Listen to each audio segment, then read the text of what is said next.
चाहे कर रहे थे कुछ भी, वही यहाँ आ रहे हैं।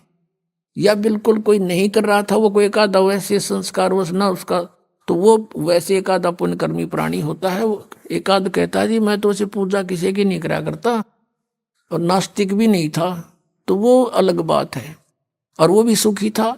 और जो तुम साधनाएं करते थे, ऐसा लगता था जैसे हम ये पूजाएं करते हैं शायद इन्हीं से सुख है, और दुख आने लगे जब वो पूजाएं कोई सहयोग मिला नहीं।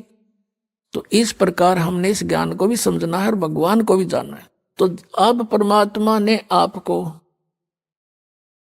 ये ज्ञान साथ दिया है, और इस ज्ञान के आधार से, और पहले हमने जो फॉल पॉइंट हमारे हुए जिससे हम फेल हुए, वो भी याद दुआ रखे थे दास ने। तो ये क्रोथा कांड जो हुआ, इसका कारण यही था कि इस दास ने नकलियां की पोल खोल दी सबकी, और इन लोगों ने अफवाहें फैलवा दी, उनको मिसगाइड कर दिया कि वो ऐसा क्रोधाश्रम में ऐसा होता।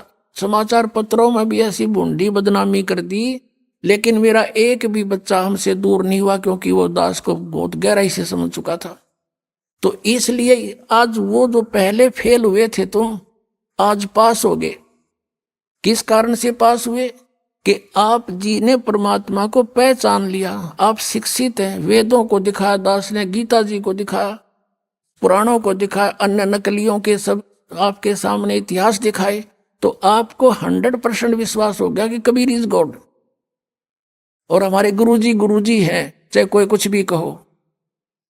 तो इस प्रकार से वो जो पहले हम फाउल हुए थे, ईब ना हुए, तो अब हम पार हो जाएंगे।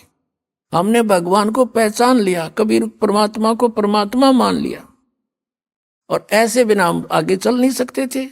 ऐसी बेहुदी अफवाहें फैलाई गई थी समाचार पत्रों के माध्यम से, मीडिया के चैनलों के माध्यम से। यदि अब नया भक्त कोई आया हो और उनको देख ले तो आज भी नफरत हो सकती है उसको, लेकिन मेरे साथ जितने भी लाखों की संख्या में थे, एक भी वापस नहीं हुआ, क्योंकि ये बहुत अच्छी तरह समझ चुके थे। दास ने इनको तोते की तरह पढ़ा रखा था, या बैठा बैठा के, जैसे ही बाप के साथ प्रयत्न हो रहा है। अब जो प्रसंग चल रहा है, जो जन मेरी शरण है ताका हूं मैं दासी, गेल गेल लाग्या फिरूं जब तक धरती आकाशी।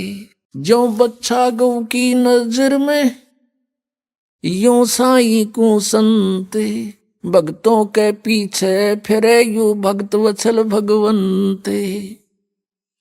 ये कबीर, हमारे परम पूज्य कबीर परमेश्वर, ये भक्त वत्सल भगवान है।